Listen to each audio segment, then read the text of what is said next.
Nasdem buktikan Anies tidak berprestasi dengan terus mainkan isu dizolimi.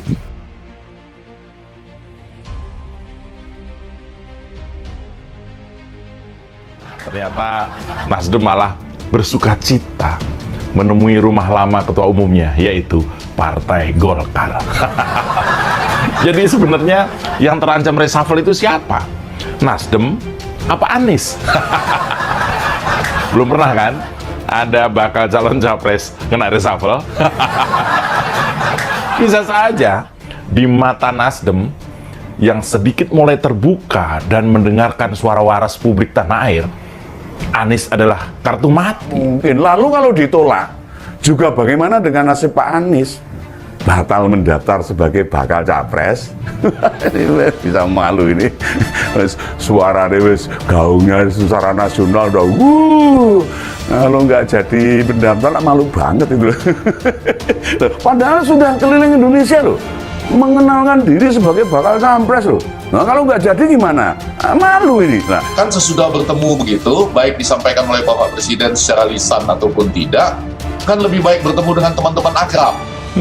Orang kalau lagi punya masalah ya Kang Saan ya, kan habis di tengah masih belum pasti apa yang akan terjadi di Rabu Pon, ya kan saya nggak tahu isi pembicaraan itu. Nah kan kita butuh teman dekat.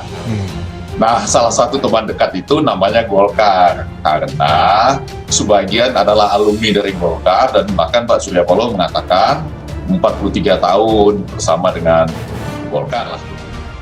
Partai Nasional Demokrat atau Nasdem terus memoles Anies Baswedan. Hanya saja polesan untuk mengangkat citra itu tidak berupa pernyataan positif, tetapi pernyataan berisi tuduhan gangguan dari orang yang gaib. Meski demikian, kita berharap kompetisi ke depan kompetisi yang berkualitas. Instrumen-instrumen negara yang mengganggu-ganggu dikit tentu akan banyak hentikanlah. Karena ini juga putra, kita juga putra terbaik bangsa. Memimpin negara ini, kata Effendi Hoiri, Ketua DPD Nasdem, seperti dikutip dari detik.com. Sudah menyampaikan pernyataan itu, Effendi Hoiri enggan menyebutkan siapa instrumen negara yang mengganggu. Dia menyampaikan bahwa dia mendengar hal ini tetapi tidak bisa menyebutkan lembaga dan oknum yang mengganggu. Pernyataan ini juga disetujui oleh politisi senior Nasdem, Zulfan Lindan, yang mengatakan bahwa institusinya ada orangnya gaib. Mengapa tidak diungkapkan saja instrumen negara yang mengganggu? Kalaupun tidak diungkap ke publik, bukanlah bisa diungkap kepada pihak yang berwenang.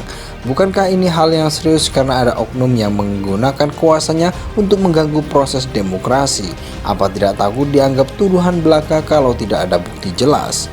Nampaknya memang pernyataan ini disampaikan secara bias untuk membangun opini bahwa Nasdem dan Anies dizolimi. Bahasa kerennya adalah playing victim. Strategi yang memang populer di Indonesia karena masyarakatnya yang mudah tersentuh kisah dizolimi yang mengharukan. Hanya saja penggunaan strategi ini menunjukkan bahwa Nasdem tidak bisa menjual kualitas Anies. Yang dicari hanyalah simpati dengan narasi dizolimi. Hal ini juga menunjukkan bahwa Nasdem tidak siap menghasilkan kompetisi yang berkualitas. Tidak mungkin kompetisi berkualitas kalau pesertanya menggunakan tuduhan tidak jelas untuk menarik simpati. Nasdem juga meminta agar gangguan dihentikan agar kompetisi demokrasi bisa menjadi ajang mencari putra terbaik untuk memimpin negara ini.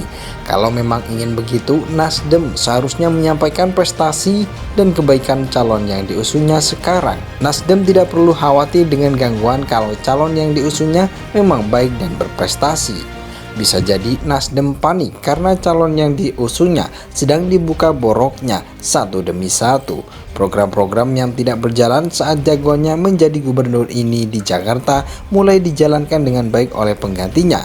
Ini tentu saja mencoreng citra jagoan Nasdem yang terlanjur digambarkan berprestasi dan banyak penghargaan.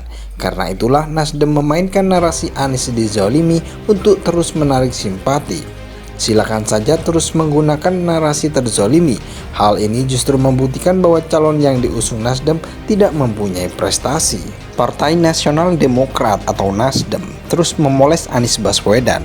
Hanya saja polesan untuk mengangkat citra itu tidak berupa pernyataan positif, tetapi pernyataan berisi tuduhan gangguan dari orang yang gaib. Meski demikian, kita berharap kompetisi ke depan kompetisi yang berkualitas.